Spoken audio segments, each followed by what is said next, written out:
राजा भूदेव अंग देश के राजा थे। देश की राजकुमारी सुरभि की माँ बचपन में ही गुजर गई थी। राजकुमारी का 16वां जन्मदिन मनाने की तैयारियां की जा रही थी। राजकुमारी खिड़की पर खड़े सारी तैयारियां देख रही थी। अचानक राजकुमारी ने देखा सिपाही खतरनाक जानवरों को अंदर लेकर आ रहे हैं। महाराज, इन सभी जानवरों को महल के अंदर क्यों लाया जा रहा है? राजकुमारी, मनोरंजन के लिए। तुम्हारा जन्मदिन जो आ रहा है। कुछ सिपाही एक दूसरे से बातें करते हैं। अगर यही हाल रहा तो राज्य के सारे जानवर समाप्त हो जाएंगे। हर हफ्ते 50 जानवर हवेली में भेजे जाते हैं। अपनी जुबान बंद रखो, दीवारों के भी कान होते हैं, समझे? कभी तुम्हारी बात राजकुमारी के कान तक ना पहुंच जाए। राजकुमारी सिपाहियों की बात सुनकर हैरान हो जाती है। राजकुमारी जानवरों के पीछे पीछे उनका रास्ता लगाने देती है। तभी एक सिपाही राजकुमारी को देख लेता है। राजकुमारी जी, आप यहाँ? महाराज के सख्त निर्देश हैं कि आपको यहाँ न आने दिया जाए। अचानक तेज हवा का झोंका आता है और राजकुमारी की चुन्नी उड़ते हुए एक दरवाजे के पास गिरती है। अरे, यहाँ तो पिताजी स्वयं दरवाजे के पास खड़े हैं और जानवरों को अंदर भेज रहे हैं। पिता को देख वो अपना दुपट्टा उठाकर वहां से चली जाती है, पर राजकुमारी को सारी रात नींद नहीं आती। आखिर पिताजी महाराज मुझे वहां जाने के लिए क्यों मना कर रहे हैं? वो मुझे इस राज से दूर क्यों रखना चाहते हैं? आखिर इस दरवाजे का राज है क्या? राजकुमारी ने अपनी खिड़की का दरवाजा बंद कर दिया और चुपचाप लेट गई। तभी महल की सबसे पुरानी और सबसे बूढ़ी दासी त्रिजटा उसके कमरे में आ गई। ओ मेरी प्यारी राजकुमारी, आज इतनी उदास क्यों लग रही हो? तुम्हें पता है, मैंने तुम्हारी माँ को भी पाल पोस कर बड़ा किया था, इसलिए मुझे अच्छी तरह से पता है कि तुम बड़ी परेशान हो। दादी माँ, क्या आप मेरे प्रश्नों का उत्तर दे सकती हैं? राजकुमारी, अगर तुम चाहो तो वो प्रश्न मुझसे पूछ सकती हो, लेकिन अगर उन्होंने पिताजी को बता दिया तो मेरे लिए बहुत बड़ी मुश्किल खड़ी हो जाएगी। अब नहीं दादी माँ, मेरे मन में किसी प्रकार का कोई प्रश्न नहीं। अगले दिन सुबह राजकुमारी महाराज के पास जाती है। उसे उदास देखकर महाराज उससे पूछते हैं, बेटी, बड़ी उदास लग रही हो। आज तो पूरे राज्य में तुम्हारा जन्मदिन मनाया जा रहा है और तुम खुश नहीं हो। लगता है रात भर सो नहीं पाई। पिताजी, आखिर उस दरवाजे का क्या रहस्य है? बेटी, आज तुम्हारा 16वां जन्मदिन है। आज मैं खुद ही तुम्हें वो राज बताने वाला था। सुनो बेटी, ये लंबी कहानी है। जब तुम्हारी माँ गर्भवती थी तो हम दोनों जंगल घूमने गए। तभी हमें वहां अचानक एक बहुत खूबसूरत स्त्री दिखाई दी। वो बोली, महाराज, मैं चित्रांगदा हूँ। मुझे प्रथम दृष्टि में आपसे प्रेम हो गया है। आपसे विवाह करना चाहती हूँ। मैं विवाहित हूँ और अपनी पत्नी से प्रेम करता हूँ। महाराज, अपना भला चाहते हैं तो आपको मुझसे विवाह करना ही होगा। इस साधारण स्त्री के लिए आप मुझे नहीं ठुकरा सकते। तो तुम नहीं मानोगी? मुझे नहीं लगता तुम कोई स्त्री हो, क्योंकि स्त्री के खूबसूरत शरीर में काला मन नहीं हो सकता। अभी मैं तुम्हें तुम्हारे असली रूप में लाता हूँ। महाराज अपने पवित्र रुद्राक्ष की माला का एक रुद्राक्ष उस स्त्री के ऊपर फेंक देते हैं और ऐसा करते ही वह अपनी असली बदसूरत और भयंकर रूप में आ जाती है। सही पहचाना। जादूगरनी असुरबाला हूँ। तू अपनी पत्नी के रूप पर बड़ा घमंड करता है ना? आज के बाद तुझे अपनी पत्नी के चेहरे से घृणा हो जाएगी। राजकुमारी, जादूगरनी ने तुम्हारी माँ को श्राप देते समय ये भी कहा कि जल्दी ही तुम्हें एक बेटी पैदा होगी। जब तुम्हारी बेटी तुम्हारी शक्ल देखेगी तो वो भी तुम्हारे जैसी ही हो जाएगी। और ऐसा कहने के बाद वो न जाने कहां गायब हो गई। तुम्हारे जन्म के कुछ समय के बाद एक दिन अचानक ही महारानी का चेहरा बहुत भयंकर हो गया। उसके चेहरे पर हर तरफ सांप लटकने लगे, आंखें अंगारों की तरह जलने लगीं, शरीर एक सूखे पेड़ की तरह, आवाज सांप की फुफकार की तरह। यहां तक कि वो किसी भी जीवित पशु पक्षी या इंसान को खाती है और प्यास लगने पर रक्त पीती है। इसीलिए आपने मुझे बचाने के लिए माँ को हवेली में रख दिया। बेटी, मैं तुम्हारी माता से बहुत प्यार करता हूँ। मैं उनसे दूर नहीं रह सकता था, इसलिए उनके लिए एक महल बनवा दिया जिसका ये दरवाजा है। इसमें तुम्हारी माँ के लिए ये जानवर भेजे जाते हैं जिन्हें खा के वो अपनी भूख मिटाती है। राजकुमारी अपनी माँ की यह कहानी सुन बड़ी उदास हो गई और बोली, पिताजी महाराज, क्या माँ के श्राप का कोई तोड़ नहीं? हाँ बेटी, तोड़ है। कुछ वर्ष पहले जब मैं जंगल में शिकार की तलाश में था तो मुझे वो जादूगरनी फिर से मिली। वो मरने वाली थी और शर्मिंदा थी। उसने मुझे तुम्हारी माँ को इस शाप से हमेशा के लिए मुक्त होने का इलाज बताया। तो आपने इतने दिन तक किसी को बताया क्यों नहीं? बेटी, उसने कहा था ये इलाज मैं सिर्फ जब तुम 16 वर्ष की हो जाओ तो पहली अमावस पर इस श्राप को तोड़ा जा सकता है। अगर मैं तुम्हें पहले बताता तो मैं भी श्रापित हो जाता। आज मैं 16 वर्ष की हो गई हूँ। कृपया मुझे बताएं कि मैं अपनी माँ को वापस कैसे उस श्राप से आजाद करवा सकती हूँ। हाँ मेरी बच्ची, आज तुम्हारा 16वां जन्मदिन है और कल अमावस। कल ही के दिन तुम्हें उस मायावी दरवाजे से अंदर जाना होगा। वहां पर तुम्हारे साथ भयानक घटनाएं होंगी, पर तुम किसी से भी मत डरना। पिताजी महाराज, मैं माँ के साथ ही वापस आऊंगी, आप विश्वास रखें। राजकुमारी, सोच लो, तुमको केवल 2 चीजों का ध्यान रखना है, अपनी नेकी और बुद्धि। इनका साथ कभी नहीं छोड़ना। अगर इन दोनों का इस्तेमाल किया तो तुम माँ तक जरूर पहुंच जाओगी। क्या माँ मुझे पहचान लेंगी? राजकुमारी, जादूगरनी ने तुम्हारे लिए हर कदम पर चुनौतियां रखी हैं और ये चुनौतियां तुम्हें ही पार करनी होंगी, तभी तुम्हें आगे का रास्ता मिलेगा। आखिर में अपनी माँ के अंदर ममता जगाने में अगर तुम सफल रही तभी महारानी वापस असली रूप में आ पाएगी। बेटी, तुम्हें सबसे पहले सोनगिरी की पहाड़ियों में जाकर एक जादुई गुफा में रहने वाले एक तपस्वी बाबा से एक जादुई किताब लेनी होगी। उस किताब में ही तुम्हें माँ को ठीक करने का रास्ता मिलेगा। मुझे सिर्फ इतना ही पता है, आगे क्या होगा वो तुम्हें खुद पता करना होगा और ये काम तुम्हें अकेले ही करना होगा। अपना ध्यान रखना और खुद पे भरोसा रखना। ये लो, ये रुद्राक्ष की माला, ये तुम्हारी रक्षा करेगी। खुद पर भरोसा रखना बेटी। इस दुनिया में कुछ भी ऐसा नहीं जो हम नहीं कर सकते। आप चिंता मत करिए पिताजी महाराज, मैं आपकी बातों का ध्यान रखूंगी। अपना आशीर्वाद दीजिए पिताजी महाराज। इसके बाद राजकुमारी सोनगिरी की पहाड़ियों में गुफा की तलाश में निकल जाती है। थोड़ी देर चलने के बाद उसे एक तालाब दिखाई देता है। काफी थक गई हूँ, थोड़ा बैठ जाती हूँ। वहाँ एक तालाब है, वहीं जाके थोड़ा आराम कर लेती हूँ। इसके बाद राजकुमारी तालाब के पास जाके बैठ जाती है। तभी एक हिरन थोड़ी दूर पर घायल पड़ी होती है, जिसके पास तालाब से एक मगरमच्छ धीरे धीरे उसे खाने के लिए आगे बढ़ रहा था। यह देखकर राजकुमारी तुरंत उस हिरन के पास भाग के जाती है और उस मगरमच्छ के सामने जाकर खड़ी हो जाती है। तुम चिंता मत करो, मेरे होते हुए ये मगरमच्छ तुम्हें कोई नुकसान नहीं पहुंचा पाएगा। इसके बाद राजकुमारी उस मगरमच्छ को मार देती है। तभी मगरमच्छ एक सुंदर कन्या में बदल जाती है। आप कौन हैं? मैं जल की देवी हूँ। एक बार एक तांत्रिक ने मुझे इस मगरमच्छ के रूप में कैद कर दिया ताकि वो इस तालाब के जादुई जल के साथ जो चाहे वो कर पाए। ये वन कोई साधारण वन नहीं, इस वन को देवराज इंद्र ने यहाँ के राजा को दिया था तोहफे में। इस वन की हर चीज जादुई है।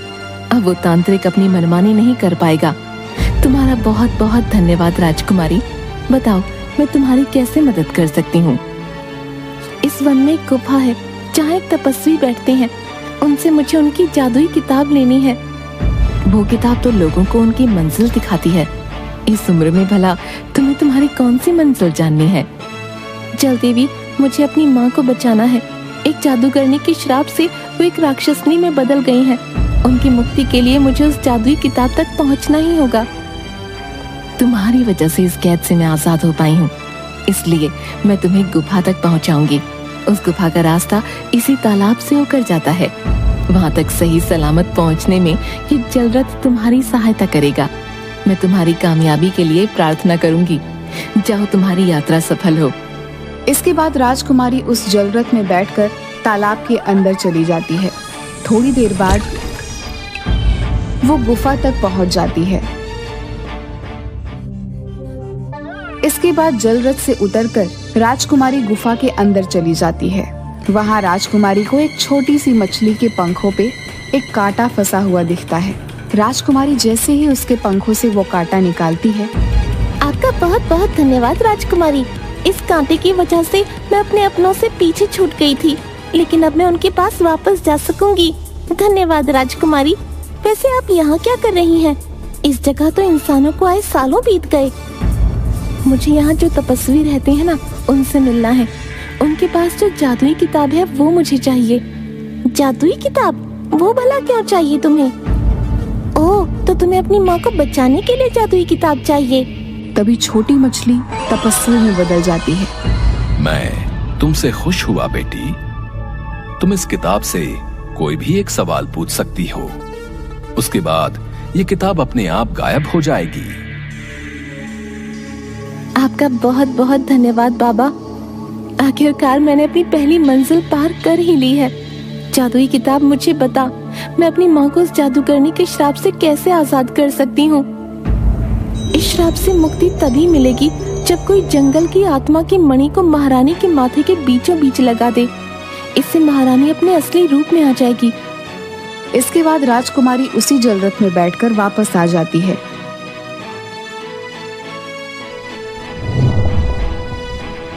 और सोचने लगती है, अब मैं वो मणि तक कैसे पहुंचूं? राजकुमारी को वही हिरन दिखता है जिनके प्राणों की रक्षा राजकुमारी ने उस मगरमच्छ से की थी। आप इतनी उदास क्यों हैं? तुम भी बोल सकती हो। आप भूल गई, ये वन जादुई है। यहाँ सब बोल सकते हैं। इसके कण कण में जादू है। सब जादू है, हर जगह जादू है। आप इतनी परेशान क्यों हो राजकुमारी? मुझे अपनी माँ को बचाना है, इसलिए मुझे वन देवी की आत्मा से निकली मणि की जरूरत है। पर समझ नहीं आ रहा कि वहाँ तक कैसे पहुँचूं। मैंने तो कभी माँ को देखा तक नहीं है। न जाने कैसी होंगी वो उस हालत में। काश मैं अपनी माँ को बचा पाऊं।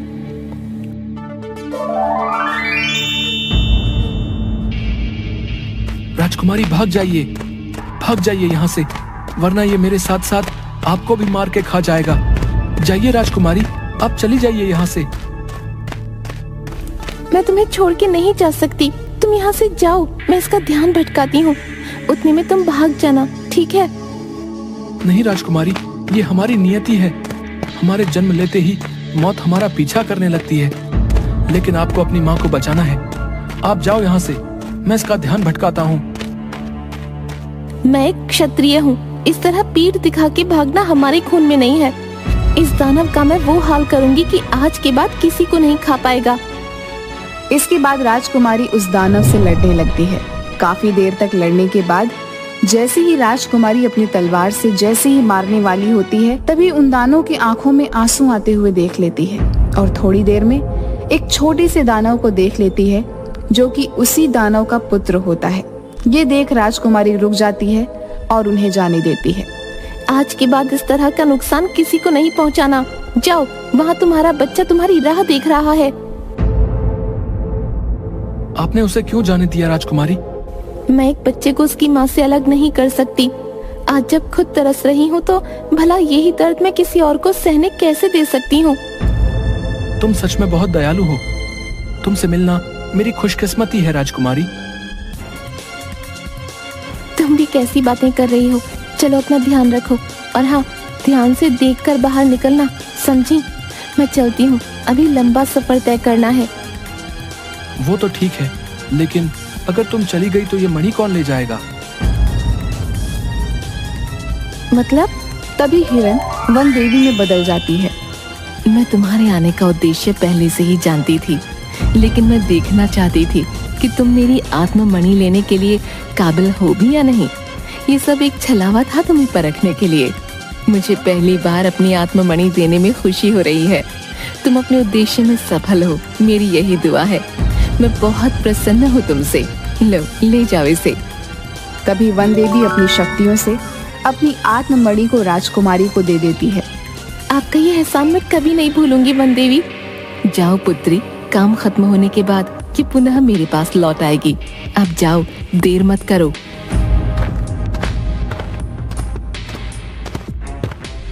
इसके बाद राजकुमारी अपने महल वापस आ जाती है। तुम आ गई बेटी। आपके आशीर्वाद से मैं माँ को ठीक करने का उपाय भी ले आई हूँ। अब बस महल के उस कमरे में जाकर माँ को बचाना है। हाँ बेटी, भगवान तुम्हारी मदद करेंगे। इसके बाद राजकुमारी उस कमरे में चली जाती है। राजकुमारी हवेली के दरवाजे अंदर चली जाती है। चारों तरफ भयंकर जानवर और मांस की बदबू फैली हुई थी। राजकुमारी जैसे ही उस आखिरी कमरे में पहुंची, तभी उन्हें एक बड़ी भयानक औरत नजर आई, जिसको देखते ही राजकुमारी डर के चीख पड़ी। कहीं ये औरत तो मेरी माँ नहीं? मैंने इतना भयानक चेहरा कभी नहीं देखा था। डरी हुई राजकुमारी ने अपने आप को संभाला। वह औरत राजकुमारी को खाने के लिए आगे बढ़ी और मुंह से सांप की फुफकार निकालने लगी। माँ, आप मुझे खाना चाहती हैं? मेरे लिए सौभाग्य की बात होगी माँ, अगर मैं आपका भोजन बन पाऊँ, आपका अंश आप में ही समाहित हो जाए। मेरा अंश? तुझ जैसी खूबसूरत राजकुमारी मेरा अंश नहीं हो सकती। नहीं माँ, पहचानो, मैं आपकी ही बेटी हूँ। बेटी? मेरी बेटी? हाथ में तलवार लेकर मुझे मारना चाहती है? माँ, एक बार मुझे गले से लगा लो, तुम्हें सब याद आ जाएगा। नहीं, मुझसे दूर रह, तुझे डर नहीं लगता? औरत ने राजकुमारी के बालों को पकड़ उसे दूर फेंक दिया। राजकुमारी के शरीर से खून निकलने लगा। चली जा, हट जा यहाँ से, वरना तुझे चबा चबा के खा लूंगी। तुझे डर नहीं लगता? ये देख मेरे दांत। माँ, कभी माँ के पास आने में भी किसी को डर लगा है? बचपन से माँ के प्यार को तरस रही हूँ, मुझे एक बार गले से लगा लो माँ। राजकुमारी दौड़कर उस भयानक औरत को गले लगा ली। औरत ने अपने दांत उसके शरीर में गड़ा दिए। राजकुमारी दर्द से चिल्लाई, माँ! लेकिन तभी राजकुमारी ने उस मणि को महारानी के माथे के बीचों बीच लगा दिया। मणि के माथे में समाते ही महारानी अपने असली रूप में आ गई। उसके ऐसा करते ही महारानी के दिल में ममता भर गई और आंखों से आंसू निकलने लगे। मेरी बच्ची, मुझे सब याद आ गया। तूने मुझे इंसान बना दिया, मैं श्राप मुक्त हो गई। ऐसा कहते ही वह औरत महारानी के रूप में परिवर्तित हो गई। जादूगरनी का श्राप सदा के लिए खत्म हो गया। राजकुमारी अपनी माँ के गले लग गई। चलो माँ, घर चलो, पिताजी महाराज आपकी राह देख रहे हैं। दोनों की हवेली से बाहर आते ही चारों तरफ खुशियां मनाई जाने लगी। पूरे राज्य में उपहार बांटे गए। आज मेरा परिवार फिर पूरा हो गया। मेरी महारानी राजकुमारी के कारण वापस आ गई। मुझे तुम पर गर्व है बेटी। आज से तुम होगी इस राज्य की नई उत्तराधिकारी। हम हमेशा सोचते थे कि हमारे बाद ये राज्य कौन संभालेगा, लेकिन जिसकी तुम निडर बेटी हो, उसे किसी बेटे की क्या जरूरत। पिताजी महाराज, आपने मुझे इस लायक समझा, आपका बहुत बहुत धन्यवाद। मैं आपकी सारी उम्मीदों पर खरी उतरूंगी, देख लीजिएगा। राजकुमारी के साहस के कारण हवेली के खूबसूरत दरवाजे को हमेशा के लिए खोल दिया गया और राजकुमारी अपने माता पिता के साथ खुशी खुशी महल में रहने लगी।